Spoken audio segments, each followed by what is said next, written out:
One के numbers के साथ गोपाल सर से रिकनेक्ट करेंगे। सर धन्यवाद आपका। इंडिया मार्ट इंटरमेश के सीईओ दिनेश अग्रवाल साहब इंतजार कर रहे हैं। दिनेश सर स्वागत है सीएनबीसी आवाज पर आपका। और आपने तो Q1 में कमाल कर दिया। आय में 4% का साल दर साल उछाल, एबिटा और प्रॉफिटेबिलिटी के आंकड़े आप लोगों की स्क्रीन पर आएंगे। ऑपरेशनली गजब का परफॉर्मेंस है इंडिया मार्ट इंटरमेश की तरफ से। तो Q1 सर वो क्वार्टर आपके एसएमएल सुजुकी का ध्यान रखिए, Q4 के नंबर्स थे मार्च क्वार्टर के। ये नंबर्स इंडिया मार्ट के Q1 के नंबर्स हैं, जून क्वार्टर के ताजा नंबर्स हैं। और आपने तो दिनेश जी कमाल कर दिया, इसमें मार्जिन्स में गजब का उछाल देखने को मिल रहा है। ये मार्जिन्स में इस तरह का इंप्रूवमेंट कहां से आया? स्क्रीन पे देखिए, आप लोग को नजर आएगा मार्जिन्स कहां से कहां पहुंच गए। रेवेन्यूज तो सिर्फ 4% बढ़े, उसके बावजूद मार्जिन्स में इस तरह का उछाल। ये किस तरह का, ये फाइनेंशियल समझाए मुझे, मदद कैसे मिल रही है?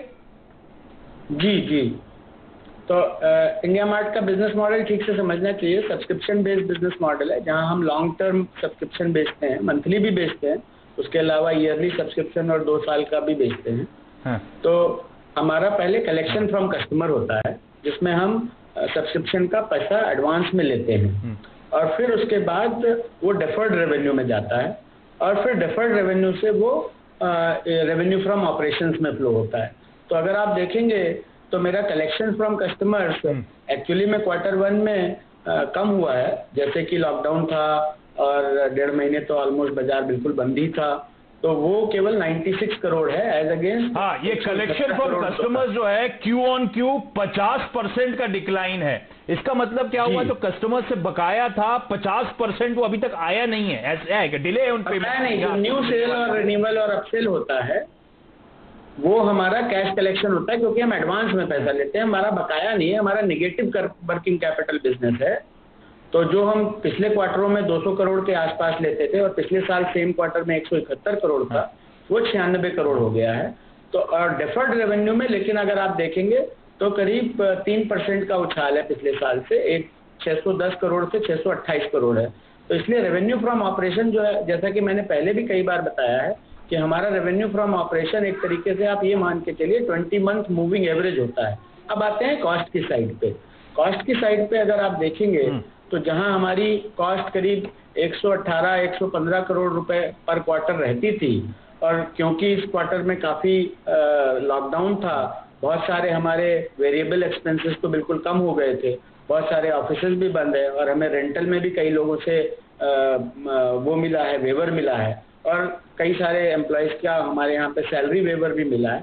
तो इस वजह से जो आपका जो कॉस्ट है, और आउटसोर्स कॉस्ट में भी हमको काफी कमी हुई है, तो वो कॉस्ट के ऑप्टिमाइजेशन की वजह से आपको एबिटा में अच्छा मार्जिन दिख रहा है।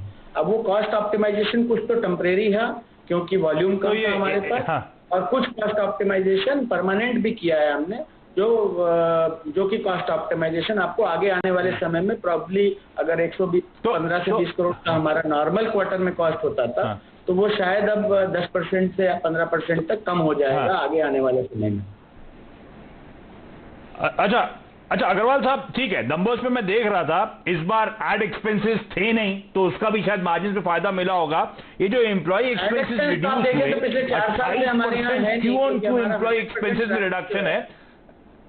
अच्छा नहीं, एम्प्लॉय एक्सपेंसेस का रिडक्शन है 28% Q on Q। ये क्या एम्प्लॉयज की सैलरी वाली काटी थी क्या? जी, तो बहुत हमारे यहाँ एम्प्लॉयज के 2 कॉस्ट होते हैं। एक तो हमारा वेरिएबल कॉस्ट होता है, क्योंकि हमारे यहाँ बहुत सारे जो एम्प्लॉयज हैं, करीब अगर 4800 लोग हैं, तो उसमें करीब 80% एम्प्लॉयज सेल्स एंड सर्विस में एम्प्लॉयज होते हैं, क्योंकि उनका काम होता है एसएमईज को एजुकेट करना, और उनको वो इंटरनेट कंसल्टेंसी करते हैं एसएमईज की, और वहां से पैसा कलेक्ट करते हैं और सेल्स एंड ऑपरेशंस करते हैं। तो उसमें काफी वेरिएबल कंपोनेंट होता है, क्योंकि इस साल में इस क्वार्टर में अगर आपने देखा हो, तो वो वेरिएबल कंपोनेंट जो इस बार देना ही नहीं पड़ा। ओके। अच्छा, एसएमई स्पेस की आपने बात छेड़ी। India mart Intermesh SME spaces के लिए वो लार्जली बढ़िया सा पोर्टल है, ऑनलाइन प्लेटफॉर्म है। आप लोग सबसे बेहतर है मूड गॉज करने के लिए, तो एसएमई स्पेस में मूड दरअसल है कैसा इस समय सर? और इस पैंडेमिक के बीच में लोग ऑनलाइन मीडियम की तरफ शिफ्ट हो रहे हैं, ये कुछ शिफ्ट आपने भी देखा है क्या? हो रहा है बड़ा एग्रेसिवली, ऐसा कुछ हो रहा है क्या? नए कस्टमर्स जुड़ रहे हैं क्या इस बीच? जी। तो अगर आप देखें बायर साइड ट्रैफिक हमारा देखें तो बायर साइड ट्रैफिक हमने मई की कॉन कॉल में भी बताया था कि बायर साइड ट्रैफिक हमारा अप्रैल में जब लॉकडाउन हुआ तो केवल 50% रह गया था, लेकिन अगर आप पूरा अप्रैल मई जून का क्वार्टर देखें तो हमारा बायर साइड ट्रैफिक एक्चुअली में पिछले क्वार्टर से थोड़ा बढ़ा ही है। तो इसका मतलब ये है कि जून में हमारा बायर साइड ट्रैफिक काफी सिग्निफिकेंटली इम्प्रूव हुआ है, और मैं एक बता सकता हूँ कि अभी हमारा ट्रैफिक काफी ऑलमोस्ट बेस्ट एवर पे चल रहा है। जबकि अगर हमारे वहाँ 1 लाख प्रोडक्ट कैटेगरीज हैं, तो उनको अगर आप 3 पार्ट में डिवाइड कर ले तो 1/3 कैटेगरी में तो पूरा ब्रेकआउट ट्रैफिक है, जैसे कि अगर हेल्थ से रिलेटेड कैटेगरी है, सेफ्टी से रिलेटेड कैटेगरी है, केमिकल से रिलेटेड कैटेगरी है, तो उधर अच्छा मोमेंटम आ रहा है। अच्छा, एक मेरे पास समय खत्म हो रहा है, हम सब शेयर धारकों के लिए एक इंपॉर्टेंट सवाल है। अब तो आपकी बुक्स पे 950,000 करोड़ रुपए के आसपास का कैश है, कुछ देने वेने का मूड है या कंजर्व करेंगे इस समय?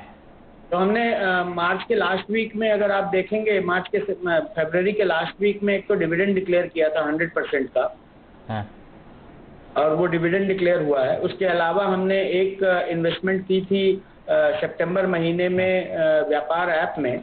तो ये मोबाइल अकाउंटिंग सॉफ्टवेयर है जो कि वहाँ पे हमने 32 करोड़ रुपए की इन्वेस्टमेंट करी थी 26% स्टेक के साथ। फिर हमने मई में एक और इन्वेस्टमेंट अनाउंस की थी जो कि मोबिशी टेक्नोलॉजीज है। वो लोग एक SaaS प्लेटफॉर्म है और वो बड़े कंपनियों के लिए उनका डीलर डिस्ट्रीब्यूशन और सेल्स मैनेजमेंट करने का, फील्ड सेल्स ऑपरेशंस मैनेज करने का प्लेटफॉर्म बनाते हैं। तो वहां पे हमने करीब 10 करोड़ रुपए इन्वेस्ट किए हैं। तो हमारा काम दोनों तरीके का है, एक तो हम अपने इंटरनल बिजनेस में पैसे तो इन्वेस्टमेंट्स कर रहे हैं, उस पर ज्यादा फोकस है इस समय करेंगे। और ठीक है, चलिए अग्रवाल सर, समय खत्म हो गया है। बहुत बहुत धन्यवाद आज वक्त निकालने के लिए। इस नोट पर मैं छोटा सा ब्रेक ले रहा हूं। ब्रेक के उस पर मार्केट का चेक लेंगे।